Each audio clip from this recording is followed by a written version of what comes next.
Encourageant et très prometteur sont entre autres les deux mots à retenir des propos de Jules Alinguete Key, inspecteur général de l'IGF, à l'issue de sa visite du projet des rocades de Kinshasa ce samedi 15 mars 2025. Sous les explications de l'ingénieur Nico Nzaou, directeur général de l'ACGT, maître d'ouvrage délégué du ministère des ITP sur ce projet, il a parcouru en premier la rocade sud-est, appréciant les travaux de chaussée en cours et l'installation de l'entreprise Covec à sa base vie. En second lieu, Jules Alinguete est allé sur la rocade sud-ouest qui a récemment enregistré d'énormes progrès, notamment par l'atteinte du niveau complet de la couche de base sur une bonne dizaine de kilomètres longeant la cité Millennium et la stabilisation des plusieurs flancs de collines. Les travaux sont placés sous les contrôles des BTC et la surveillance des travaux est confiée à la CGT ainsi qu'à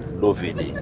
Nous en profitons, monsieur le DG, pour vraiment vous féliciter. Ce que nous venons de voir, c'est une fierté. Et parfois, il ne faut pas suivre, il faut venir voir. Ce que nous voyons là, c'est un très grand travail et de qualité avec beaucoup de professionnalisme.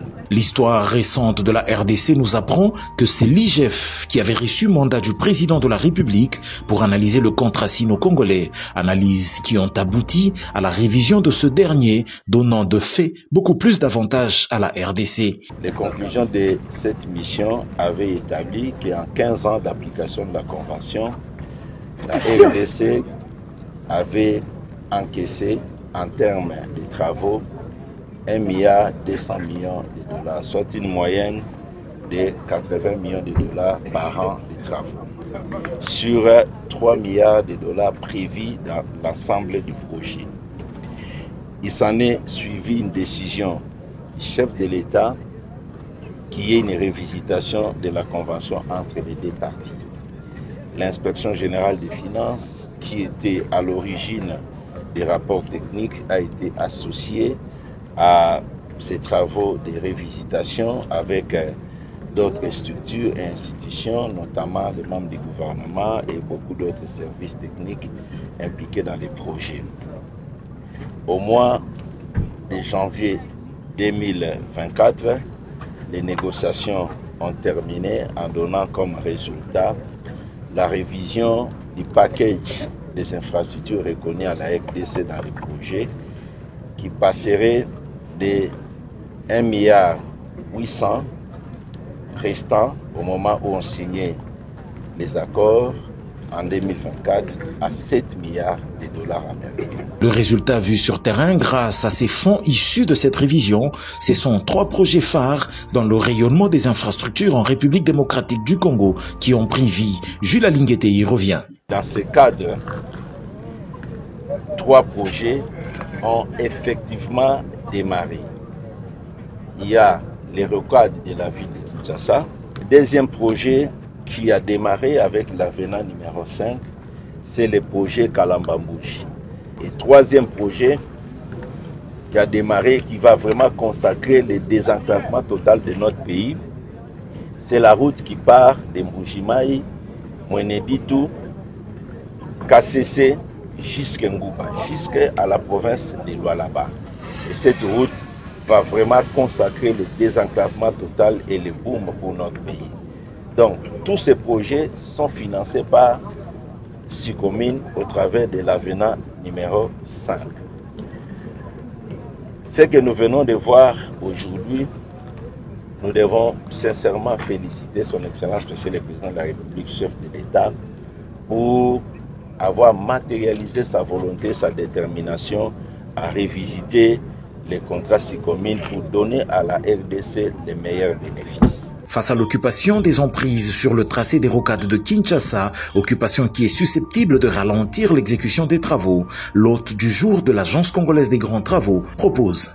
La rocade que nous sommes en train de visiter, c'est une route de 4 bandes, des allées, des retours, d'une largeur de près de 20 mètres. Ça nécessite des expropriations. C'est là que nous lançons un appel à la partie étatique, particulièrement au ministre d'État, ministre des ITP, le ministre d'État, ministre des Affaires foncières, le ministre d'État, ministre de l'Aménagement du territoire, le ministre de la Justice, ainsi que les autres services, le ministre de l'Urbanisme aussi, ainsi que les services impliqués dans le processus d'expropriation. La route est déjà tracée et pour que nous puissions respecter les délais prévus des travaux, à savoir 36 mois, et les partenaires qui sont en train de construire ont promis au chef de l'État que dans 24 mois, donc à la fin de l'année 2026, cette route sera remise à la RDC. Alors, pour permettre à ce qu'on puisse atteindre cet objectif, la commission d'expropriation composée des ministères et services que je venais de citer est vraiment appelée à mettre les bouchées doubles pour que les travaux d'expropriation arrivent rapidement à la fin. Nous avons 2000 expropriations à faire. Nous pensons qu'il faut que la commission puisse décider d'expropriation d'office pour cause d'utilité publique. Parce qu'on ne peut pas arrêter et attendre que les gens négocient et tout ça, ça donne du retard. On doit faire des expropriations d'office et mettre les personnes expropriées à la disposition de la commission pour que la commission puisse décider des indemnisations. Jules Alinguete promet d'inspecter dans les tout prochains jours les 850 km de la route nationale numéro 1 allant de Mbujimayi à Ngouba et aussi le 220 km de la route Kananga-Kalamba-Mbuji, tous financés par le programme sino-congolais tel que révisé.